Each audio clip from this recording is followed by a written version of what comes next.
Hello, नमस्कार और आदाब सब दोस्तों को आपके अपने दोस्त और गाइड इरफान की तरफ से एक बार फिर आपके साथ आपके अपने चैनल एस्ट्रो एश्योरेंस पर।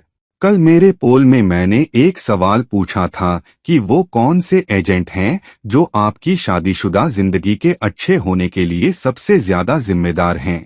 आपकी शादीशुदा जिंदगी पर सबसे ज्यादा असर क्या डालता है। अब इससे पहले कि मैं आगे बढ़ूं, किसी ने मुझसे पूछा था, मुझे लगता है कमेंट सेक्शन में परसों, कि वो मेरा कुत्ता फिर से देखना चाहते हैं क्योंकि मेरा कुत्ता थोड़ा शर्मीला है। वो बार बार कैमरे के सामने नहीं आना चाहती, लेकिन वो मुझे बीच बीच में परेशान जरूर करती है या अपने सूरज की झलक दिखा जाती है। तो वो मेरे बगल में बैठी है और ज्यादातर वक्त वो मेरे बगल में बैठती है। हालांकि वो कैमरे में हर वक्त नजर नहीं आती। तो वो यहाँ मेरे पास है, मैं आपको दिखाता हूँ। चलो मैं उसे उठा लूँ जहाँ वो है। उसका नाम इवॉक है। तो वो ज्यादातर वहीं पड़ी रहती है जहाँ मैं बैठता हूँ, वो यहाँ है।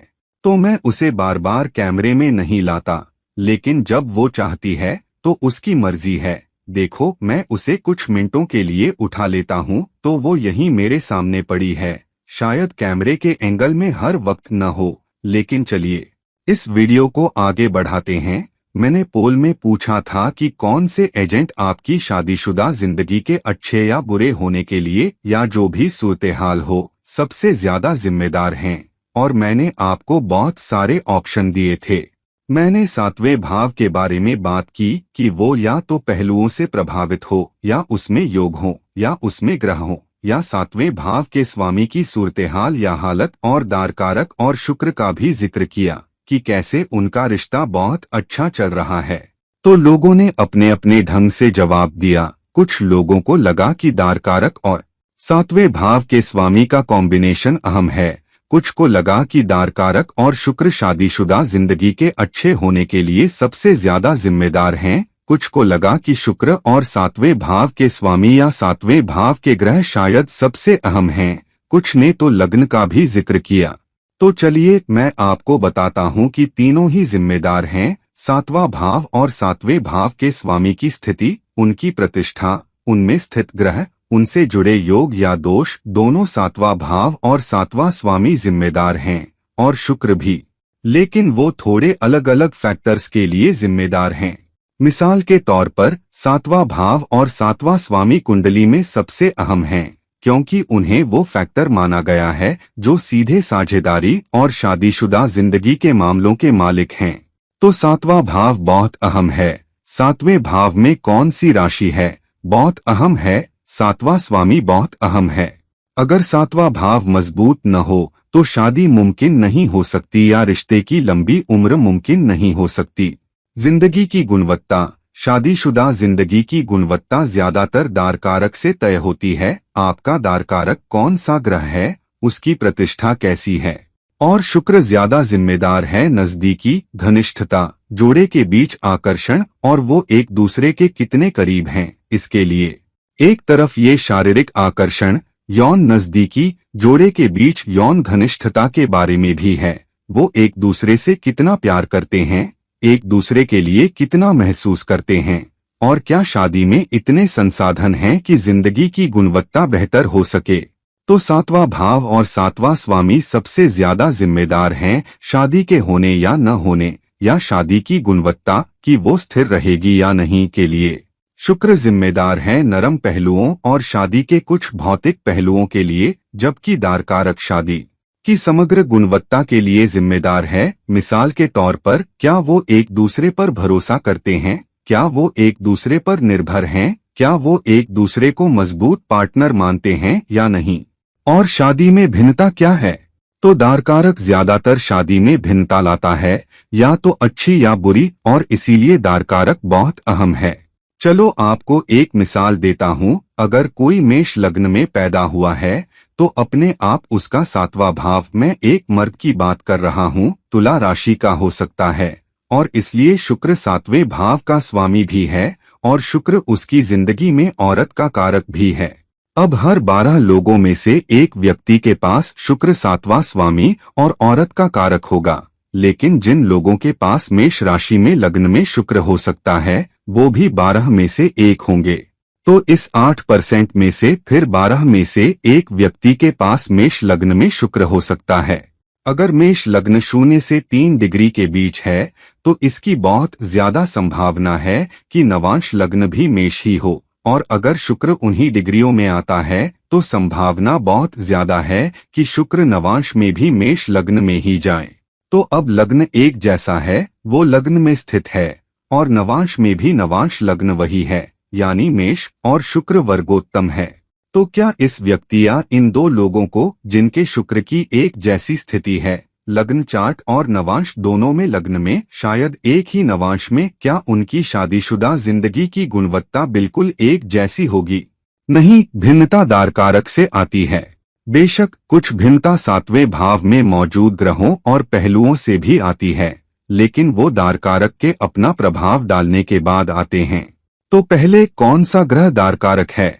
लग्न चार्ट में सबसे कम डिग्री वाला ग्रह आपका दारकारक है, और वो D9 चार्ट में कैसे और कहाँ स्थित है, ये सबसे ज्यादा संभावना लाता है। मैं पहले ही दारकारक और लग्न चार्ट के 12 भावों पर एक वीडियो बना चुका हूँ, और अगर अलग अलग ग्रह आपके दारकारक हैं तो वो क्या भिन्नता लाते हैं। आज मैं बात करने वाला हूं कि शादीशुदा जिंदगी में बारीक भिन्नता कैसे दारकारक की D9 चार्ट के 12 भावों में स्थिति से आती है। क्यों? क्योंकि D1 चार्ट यानी लग्न चार्ट संभावनाओं के बारे में है, D9 चार्ट यानी नवांश चार्ट प्रायिकताओं के बारे में है, यानी किसी घटना के घटित होने या किसी घटना की गुणवत्ता की ज्यादा संभावना क्या है। तो दारकारक की स्थिति वो किस हालत में है, किस प्रतिष्ठा में है, D9 चार्ट में किस भाव में है, नवांश चार्ट में बहुत बहुत अहम हो जाती है। तो इससे पहले कि हम आगे बढ़े, मैं आपसे अनुरोध करता हूं, अगर आप मेरे चैनल को नियमित रूप से देखते हैं लेकिन अब तक सब्सक्राइब नहीं किया है, या अगर आप मेरे चैनल पर नए हैं और अगर आपको लगता है कि मेरा चैनल आपकी जिंदगी के कुछ सवालों के जवाब देने में, आपकी जिंदगी के कुछ अहम पहलुओं पर रोशनी डालने में मददगार है, तो कृपया मदद करें कि दूसरों को भी इस चैनल और इस वीडियो तक पहुंच मिले। और आप ये YouTube को इस चैनल और इस वीडियो को प्रमोट करने में मदद करके कर सकते हैं। मेरे चैनल को सब्सक्राइब करके कृपया इस वीडियो को शेयर करें। जब आप ऐसा करते हैं तो YouTube आपके सब्सक्राइब करने, चैनल को लाइक करने और वीडियो को सपोर्ट करने और लाइक करने के कारण वीडियो को आगे बढ़ाता है, चैनल को आगे बढ़ाता है, उसे और प्रमोट करता है। तो अगर आप किसी को इस वीडियो तक पहुंचने और उनकी जिंदगी की चुनौतियों को हल करने में मदद करते हैं, तो आप ही वो व्यक्ति होंगे जिसे अच्छा कर्म मिलेगा। अच्छा कर्म हमेशा अच्छा होता है। तो कृपया मेरे चैनल को सब्सक्राइब करके, इस वीडियो को लाइक करके और शेयर करके सपोर्ट करें। अब चलो सीधे दारकारक की D9 चार्ट के 12 अलग अलग भावों में स्थिति पर आते हैं। चलो पहले भाव में दारकारक से शुरू करते हैं। अब जब दारकारक पहले भाव में जाता है, D9 चार्ट किसी घटना के घटित होने या जिंदगी की गुणवत्ता या दारकारक द्वारा अच्छे या बुरे के लिए लाई गई भिन्नता की ज्यादा प्रायिकता के बारे में है, तो यहाँ बीच में कुछ नहीं है। या तो प्रभाव सकारात्मक पक्ष पर ज्यादा होंगे या नकारात्मक या चुनौतीपूर्ण पक्ष की तरफ झुकेंगे। हालांकि दारकारक की स्थिति या तो घटना से सीधा संबंध लाएगी, अप्रत्यक्ष संबंध, या एक जोड़े के रूप में मिलकर किसी घटना को घटित करेगी। तो यहाँ दारकारक का लग्न में जाना मतलब है कि व्यक्ति की प्रतिष्ठा, समाज में उसका स्थान, समाज उन्हें कैसे देखता है, उनका दर्जा क्या है, ये सब इस बात पर आधारित है कि दारकारक कौन सा है और लग्न में उसकी क्या प्रतिष्ठा है। तो या तो पति पत्नी सीधे आपकी प्रतिष्ठा, समाज में आपके स्थान, आपके सोचने और निर्णय लेने के तरीके को प्रभावित करेंगे, या अप्रत्यक्ष रूप से कभी कभी सीधे ऐसा हो सकता है कि पति पत्नी आपसे ज्यादा प्रसिद्ध हों, आपसे ज्यादा पसंद किए जाते हों, जिंदगी की बहुत सी स्थितियों में ज्यादा जाने माने हों। खासकर मशहूर हस्तियों के मामले में हम देखते हैं कि या तो पति पत्नी जाने माने होते हैं, तो बेहतर आधा भी समाज में जाना जाता है। इसके बहुत सारे उदाहरण हैं। हम अपने बहुत सारे राष्ट्रपतियों, प्रधानमंत्रियों, मशहूर हस्तियों के पतियों पत्नियों के नाम जानते हैं, मशहूर लोगों से शादी होने के कारण। दूसरी तरफ अगर पति पत्नी बहुत प्रसिद्ध नहीं हैं और उस वजह से आपकी प्रतिष्ठा भी बढ़ती है तो ये अप्रत्यक्ष हो सकता है, जहां पति पत्नी आपकी मदद करते हैं, आपको सपोर्ट करते हैं ताकि आप एक निश्चित प्रतिष्ठा और समाज में स्थान हासिल कर सकें, या आपको धकेलते हैं और आपकी मदद और सपोर्ट करते हैं ताकि आप वो प्रतिष्ठा अपने सपने की तरफ, अपने लक्ष्य की तरफ धकेलकर हासिल करें। और अप्रत्यक्ष रूप से या साथ में एक जोड़े के रूप में दोनों मिलकर ऐसा करते हैं, जहां दोनों साथ काम करते हैं और उस वजह से दोनों को समाज में एक निश्चित नाम और स्थान मिलता है, जहां जोड़ा साथ में किसी कारोबार या उद्यम में हो या वो खुद एक मशहूर जोड़ा हो। तो दारकारक के पहले भाव लग्न में स्थित होने के कारण आपकी प्रतिष्ठा पर, समाज में आपके स्थान पर, आपके सोचने पर, आप अपना लक्ष्य हासिल करते हैं या नहीं, इस पर एक समग्र सीधा या अप्रत्यक्ष अच्छा या बुरा असर पड़ता है। और यही है दारकारक के D9 चार्ट के पहले भाव में स्थित होने का अर्थ। अब जब दारकारक D9 चार्ट के दूसरे भाव में जाता है, दूसरा भाव मूल्यों, सिद्धांतों, समुदाय, विस्तारित समुदाय, घर में पोषण या राहत या भोजन के बारे में है। ये मुख्य संसाधनों या पोषण में से एक है, और पैसा, आजीविका भी। तो या तो पति पत्नी सीधे घर में आने वाले पैसे, परिवार के पोषण, समुदाय आपके बारे में क्या सोचता है, समुदाय में आपका स्थान, क्या आप समुदाय की मदद और सपोर्ट कर पा रहे हैं, को प्रभावित कर रहे हैं। पति पत्नी सीधे वहां कार्रवाई करके, योगदान देकर या आपसे ज्यादा योगदान देकर। ये सीधा योगदान है। पति पत्नी का अप्रत्यक्ष योगदान तब हो सकता है जब वो आपको सपोर्ट कर रहे हों, आपके सपनों को हासिल करने में मदद कर रहे हों, पिछला छोर मजबूत रख रहे हों ताकि आप अपनी आजीविका पर, कमाई पर, समुदाय पर ध्यान दे सकें। या तीसरा, दोनों साथ में समुदाय की मदद कर रहे हों, पोषण कर रहे हों, परिवार में संसाधन लाने में मदद कर रहे हों। लेकिन अगर दारकारक की प्रतिष्ठा अच्छी नहीं है तो इसका उल्टा हो सकता है। अच्छा या बुरा, दारकारक किसी भाव में उस भाव के नतीजों की गुणवत्ता को प्रभावित करेगा। तो अगर दारकारक अच्छी तरह स्थित नहीं है तो चुनौतियां आपके रहन-सहन में, आपको पोषण कैसे मिलता है, आपकी आजीविका मजबूत है या नहीं में आ सकती हैं, और सपोर्ट के बजाय बाधा बन सकती हैं।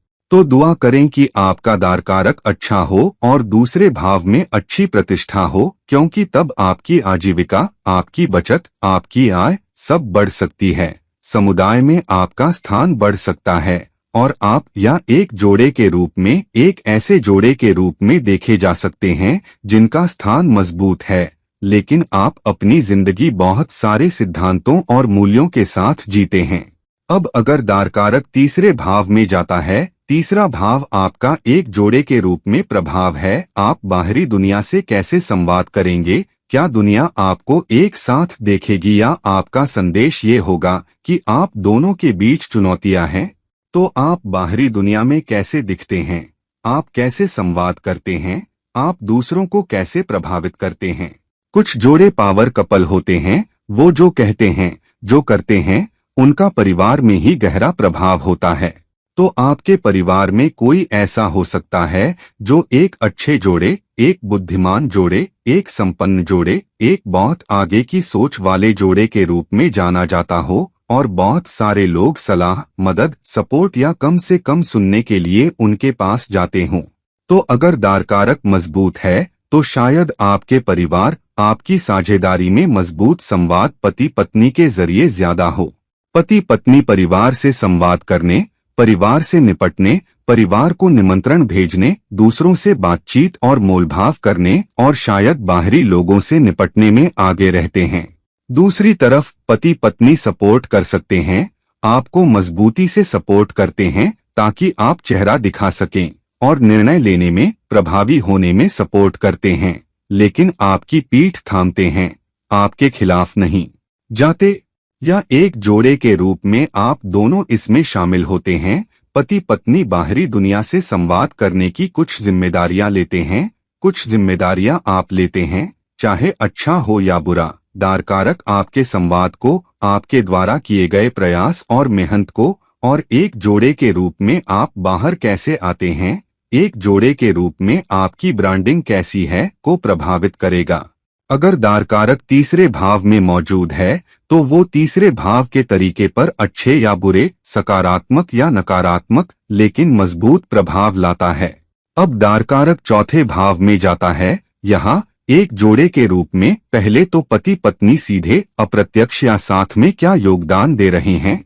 तो अगर पति पत्नी बहुत संपन्न हैं या घर में ज्यादा रुचि लेते हैं, घर में ज्यादा भागीदारी लेते हैं, तो हो सकता है कि पति पत्नी घर को संभालने, घर के बारे में निर्णय लेने, क्या करना है क्या नहीं करना है, घर बनाना है, घर खरीदना है या किस तरह के इंटीरियर होंगे, घर के लिए बचत करनी है, निवेश करना है, इन सब निर्णयों में आगे रहें।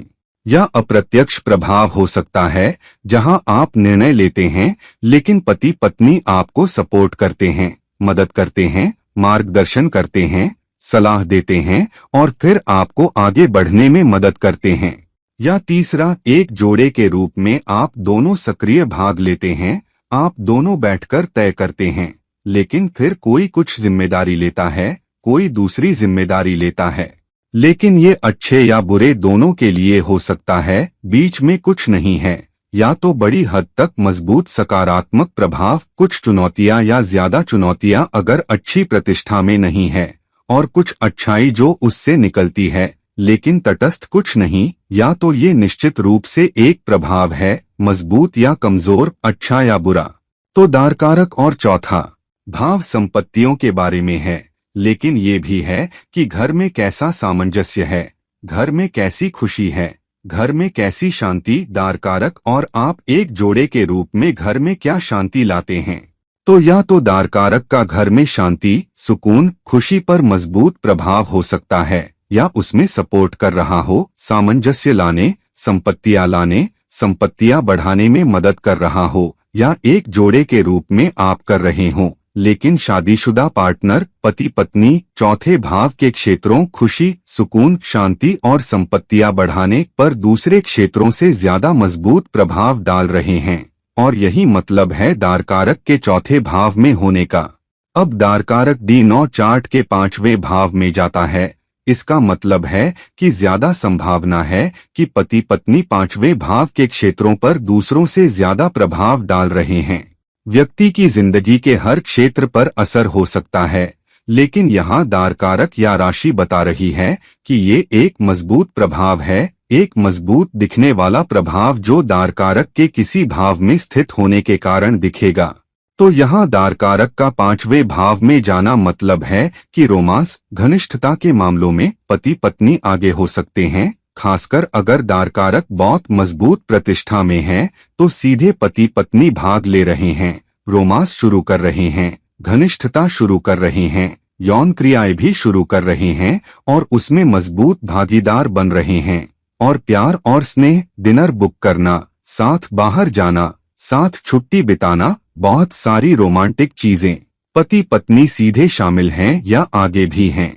दूसरी तरफ पति पत्नी आपको सपोर्ट कर रहे हैं, आपके साथ खड़े हैं, मार्गदर्शन कर रहे हैं, मदद कर रहे हैं, उन निर्णयों को लेने के लिए सलाह दे रहे हैं। तो कभी कभी आप आगे हो सकते हैं, चाहे यौन क्रिया में या रोमांटिक डिनर तय करने में या छुट्टी पर कहा जाना है, और पति पत्नी सपोर्ट करते हैं या आगे होते हैं। या एक जोड़े के रूप में आप चर्चा करते हैं, बात करते हैं, डिनर कहाँ जाना है, रोमांटिक छुट्टी कहाँ जानी है, या आज रात बेडरूम में कौन पहल करेगा या कौन कौन सा रोल प्ले करेगा। तो इस तरह का प्रभाव पति पत्नी दार कारक के पांचवें भाव में जाने के कारण ला सकते हैं। ये सिर्फ रोमांस के बारे में नहीं है, ये आपके निवेश के बारे में भी है, ये आपके बच्चों को कैसे बड़ा करते हैं इसके बारे में भी है, ये आपकी नौकरी में बदलाव के बारे में भी है। अगर आपको बदलाव करना है तो या तो दार कारक आपको प्रभावित करेगा, आपको मजबूर करेगा या सलाह और मार्गदर्शन देगा, या तो आपको अपने करियर के बारे में निर्णय लेने के लिए या पति पत्नी अपने करियर में निर्णय लेने के लिए या साथ मिलकर निर्णय लेने के लिए। लेकिन मजबूत शामिलियत होगी, चाहे अच्छे के लिए या बुरे के लिए, सकारात्मक या नकारात्मक प्रभाव। अगर दार कारक D9 चार्ट में पांचवें भाव में जाता है तो पांचवें भाव के मामलों के बारे में अब दारकारक D9 चार्ट में छठे भाव में जाता है। छठा भाव बाहरी दुश्मनी, बाहरी चुनौतियां, यहाँ तक कि छिपे दुश्मनों के बारे में है। लेकिन सेवा के बारे में भी, आप एक दूसरे की कैसे सेवा करते हैं, एक दूसरे को कैसी सेवा देते हैं, एक दूसरे की कितनी मदद और सपोर्ट करते हैं ताकि दूसरों की मदद कर सकें, अपने काम में, अपने करियर में दूसरों की सेवा कर सकें। तो अगर दारकारक छठे भाव में जाता है तो या तो दारकारक आपको सीधे प्रभावित करता है या सपोर्ट करता है। तो यहाँ पति पत्नी खुद बहुत सहायक होंगे, बहुत मददगार होंगे, घर की बहुत सी जिम्मेदारियां उठाने में आपकी मदद करेंगे, या घर या संगति की जिम्मेदारियां खुद लेंगे और वो खुद भी करियर पर, काम पर बहुत ध्यान देने वाले होंगे। कोई ऐसा हो सकता है जो अपनी नौकरी में सेवा करता हो, अपना खुद का कारोबार रखने के बजाय। अगर उनका अपना कारोबार भी है तो वो उस कारोबार से जुड़ी कोई सेवा होगी जो वो करते हैं। और ये भी कि दारकारक पति पत्नी परिवार में कुछ नकारात्मक प्रभाव भी ला रहे हैं या बाहरी प्रभाव में मजबूती से मदद कर रहे हैं। तो यहाँ पति पत्नी सीधे या अप्रत्यक्ष रूप से परिवार में दुश्मनी में भी शामिल हैं, या तो आपके साथ खड़े होकर उस शत्रुतापूर्ण प्रभाव को विफल करके, या खुद दुश्मनी लाकर, खुद दुश्मन बनकर।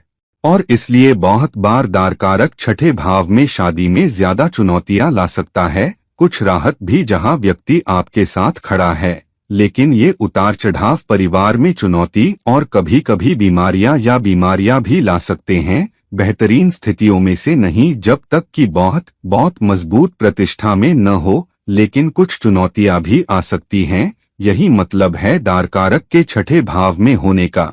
अब दारकारक सातवें भाव में जाता है। ये दारकारक के सातवें भाव में होने के लिए बेहतरीन स्थितियों में से एक है। तो यहाँ ये क्या करता है?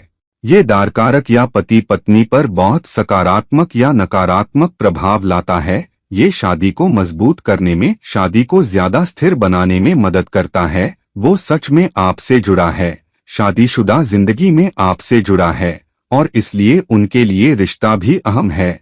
आपके लिए भी रिश्ता बहुत अहम है। हालांकि किसी तरह सकारात्मक या नकारात्मक, पति पत्नी शादी पर, शादी की स्थिरता पर, शादी में खुशी पर, शादी में दाम्पत्य संबंध पर, और आप दैनिक आधार पर बाहरी लोगों से कैसे निपटते हैं। क्या आप एक मजबूत पार्टनर या साझेदारी टीम हैं? क्या आप एक टीम हैं या नहीं, इस पर मजबूत प्रभाव डाल रहे हैं। ये है दारकारक का सातवें भाव में स्थित होना।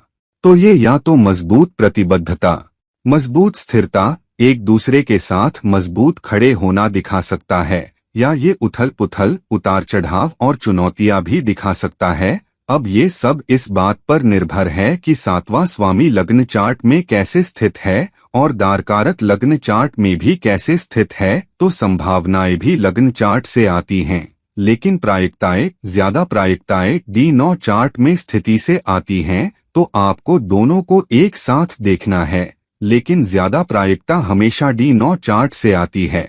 और यहाँ दारकारक बाहर साझेदारियों में भी मजबूत भूमिका निभा रहा है। आप एक जोड़े के रूप में और दूसरों के साथ बाहर कैसे काम करते हैं, इसमें भी मजबूत भूमिका हो सकती है। या तो आपको बाहर मजबूत साझेदारी बनाने में मदद करना, आपको सलाह देना, या आपके कारोबार में पार्टनर बनना, या घर को कैसे संभालना है, घर के मामलों से कैसे निपटना है। तो मजबूत स्थिति, जब तक आप दारकारक की D9 चार्ट के सातवें भाव में स्थिति का अच्छी तरह उपयोग करते हैं।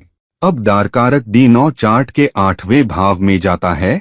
अब स्पष्ट रूप से आपको ये भी देखना होगा कि दारकारक लग्न चार्ट में कैसे स्थित है, संभावनाएं क्या हैं। लेकिन D9 चार्ट में आठवें भाव में दारकारक का मतलब है कि शादी में क्या ज्यादा प्रायिकताएं आएंगी। तो हाँ, शादी उतार चढ़ाव से गुजर सकती है, उथल पुथल से गुजर सकती है, कुछ उतार चढ़ाव से गुजर सकती है, कहीं कहीं रुकावटें भी आ सकती हैं, बाधाएं भी आ सकती हैं। तो ये आसान रास्ता नहीं होगा।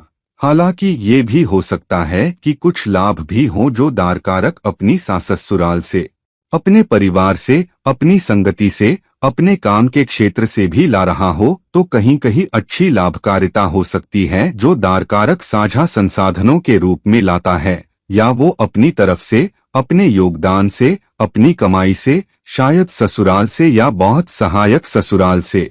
आपके साथ क्या संसाधन साझा कर रहा है, लेकिन कुछ चुनौती, कुछ उतार चढ़ाव भी जरूर चल रहे हैं। ये खासकर अगर दारकारक अच्छी प्रतिष्ठा में है तो ये भी हो सकता है कि पति पत्नी आपकी सबसे कठिन चुनौतियों में, आपकी सबसे बड़ी बाधाओं में आपके साथ खड़े हों और आपको उन चुनौतियों से पार पाने में मदद करें। लेकिन अगर अच्छी प्रतिष्ठा में नहीं है तो इसका मतलब हो सकता है कि सबसे कठिन चुनौतियां पति पत्नी की तरफ से आती हैं, न कि पति पत्नी आपको सपोर्ट कर रहे हैं। तो दारकारक की प्रतिष्ठा वो 8वें भाव और दुष्टानों में कैसे स्थित है, ये भी बहुत अहम है। जब दारकारक D9 चार्ट में 8वें भाव में जाता है, अब दारकारक D9 चार्ट में 9वें भाव में जाता है, ये एक मजबूत स्थिति है जहां शादी की संस्था में, एकता में, साझेदारी में मजबूत विश्वास और आस्था भी आपके पति पत्नी की तरफ से आती है।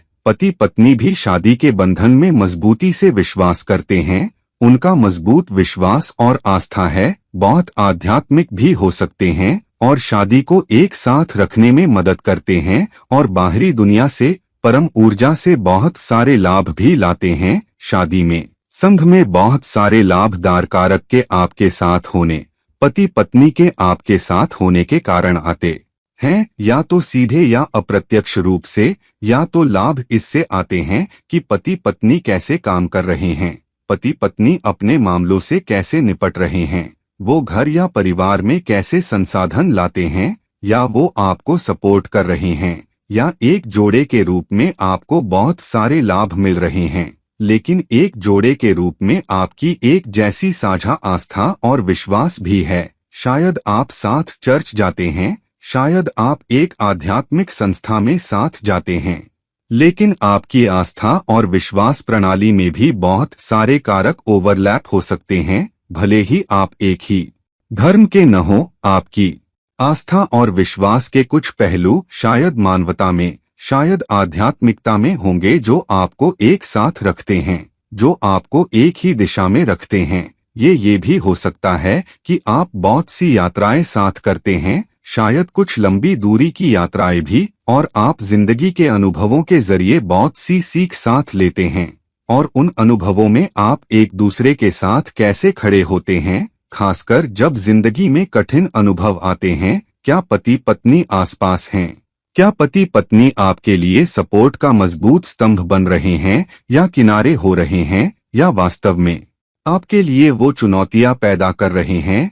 तो बहुत सारे अनुभव जिनके जरिए जोड़ा साथ सीखता है और कैसे वो आध्यात्मिक रूप से भी ऊपर उठकर बाहर आता है। तो बहुत आध्यात्मिक स्थिति, एक दूसरे में मजबूत आस्था और विश्वास की मजबूत स्थिति, और बहुत सारे लाभ भी आ रहे हैं। बहुत सारी यात्राएं भी एक जोड़े के रूप में साथ हो रही हैं, और साथ में आर्थिक रूप से, भौतिक रूप से और आध्यात्मिक रूप से ऊपर बढ़ना भी दारकारक की D9 चार्ट में 9वें भाव में स्थिति है। अब दारकारक D9 चार्ट में 10वें भाव में जाता है। ये संघ में बहुत मजबूत संसाधनों के आने की मजबूत स्थिति है। ये भी एक अच्छी स्थिति है जहां पति पत्नी में से एक घर में मजबूत संसाधनों का स्तंभ हो सकता है, या कम से कम उनमें से एक दूसरे से ज्यादा मजबूती से योगदान दे रहा है। और यहाँ पति पत्नी वो हो सकते हैं जो आगे से नेतृत्व कर रहे हों, वो हैं जो परिवार में ज्यादा पैसा, बेहतर संसाधन ला रहे हैं, या आपके साथ रहकर, आपके कारणों में सपोर्ट करके, आपके साथ खड़े होकर मदद और सपोर्ट कर रहे हैं। या उल्टा, अगर अच्छी प्रतिष्ठा में नहीं है तो आपका करियर में ऊपर उठना, आपका काम के क्षेत्र में ऊपर उठना, ज्यादा संसाधन, यहाँ तक कि धन पाने के लिए ऊपर उठना, पति पत्नी बाधा बन सकते हैं। खासकर अगर दारकारक अच्छी प्रतिष्ठा में नहीं है तो पति पत्नी बाधा बन रहे हैं, या पति पत्नी की सेहत बाधा बन रही है, पति पत्नी का काम, पति पत्नी का स्वभाव, पति पत्नी का सपोर्ट बाधा बन रहा है, या एक जोड़े के रूप में आप दोनों बेहतर संसाधन पाने के लिए कड़ी मेहनत कर रहे हैं, एक दूसरे के करियर के बारे में निर्णय लेने के लिए साथ काम कर रहे हैं, अपने काम के क्षेत्र में एक दूसरे की मदद और सपोर्ट कर रहे हैं, और एक दूसरे की मदद करने, एक दूसरे के प्रति ज्यादा लचीला होने, अपने करियर के निर्णयों में सहायक होने के कारण तो दीर्घावधि में आप दोनों ऊपर आते हैं। तो अगर 10वें भाव में अच्छी प्रतिष्ठा में है तो काम के बहुत अच्छा करने, बेहतर भौतिक संसाधन आने, दीर्घावधि में बेहतर धन आने के लिए बेहतर स्थितियों में से एक और एक जोड़े के रूप में अच्छा, खासकर अगर दारकारक D9 चार्ट में 10वें भाव में अच्छी प्रतिष्ठा में है। अब अगर दारकारक D9 चार्ट में 11वें भाव में जाता है, स्पष्ट रूप से आपको ये देखना होगा कि दारकारक लग्न चार्ट में कहाँ स्थित है और उसके आधार पर संभावनाएं क्या हैं। लेकिन D9 चार्ट में 11वें भाव में दारकारक ज्यादा प्रायिकताओं के बारे में है। यहाँ मतलब है कि पति पत्नी आपकी इच्छाओं को पूरा करने में आपकी मदद कर रहे हैं और कमोबेश आप एक जैसी इच्छाएं और आकांक्षाएं रखते हैं, आप एक जैसा सोचते हैं और एक जोड़े के रूप में आपका एक अच्छा सामाजिक संबंध भी हो सकता है। आप एक जोड़े के रूप में लोगों को जानते हैं, आपको सामाजिकता पसंद है, आप बाहर जाते हैं, लोगों से मिलते हैं, आप बीच बीच में बाहर अपनी सामाजिक जिंदगी बिता सकते हैं, आप लोगों को बुला सकते हैं या कोई सामाजिक कारण हो सकता है जिससे आप जुड़े हैं या आप उसमें विश्वास करते हैं या आप उसके बारे में कुछ करना चाहते हैं या आप चर्चा करते हैं। सामाजिक जिंदगी, सामाजिक नेटवर्क का कोई क्षेत्र हो सकता है जिससे आप जुड़े हैं, या तो जाकर लोगों को बुलाकर उनके बारे में सोचकर या कोई सामाजिक कोर्स करके, कोई बाहरी चीज जिसमें आप दोनों शामिल हैं। दूसरी तरफ अगर दारकारक अच्छी प्रतिष्ठा में नहीं है तो पति पत्नी आपकी सामाजिक जिंदगी में बाधा बन सकते हैं, बाहर जाने में बाधा बन सकते हैं, दोस्तों के साथ समय बिताने में बाधा बन सकते हैं या सामाजिक कोर्स लेने या देने में बाधा बन सकते हैं।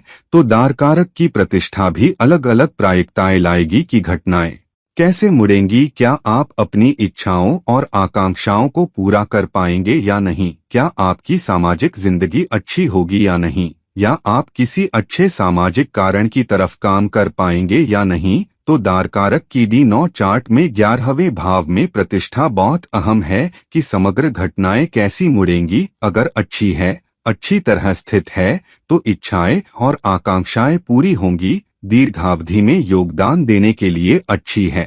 अब अगर दारकारक 12वें भाव में जाता है, ये दारकारक के लिए बहुत आध्यात्मिक स्थिति है, लेकिन ये वो स्थिति भी है जहां ये दिखाती है कि रिश्ते में बहुत संतुलन होना चाहिए। अगर नहीं तो ये नुकसान की तरफ ले जा सकता है, अतिरेक की तरफ ले जा सकता है। पति पत्नी में से कोई दूसरे पति पत्नी पर अतिरेक कर सकता है, जिसका मतलब है कि एक का ऊपरी हाथ है, एक दूसरे को ज्यादा मुश्किलों में डालता है, शायद खर्चों के जरिए भी आप पर ज्यादा खर्चे लाता है, आपको ज्यादा नुकसान रिश्ते में या पति पत्नी के कारण बाहर भी ज्यादा मेहनत करनी पड़ती है। खासकर अगर अच्छी प्रतिष्ठा में है तो इसका मतलब हो सकता है कि साथ में आप बहुत अच्छी गुणवत्ता वाली जिंदगी का आनंद लेते हैं और आप दोनों थोड़े खर्चीले भी हैं। आप दोनों को अच्छी जिंदगी जीना पसंद हो सकता है और निश्चित रूप से पति पत्नी वहां योगदान हो सकते हैं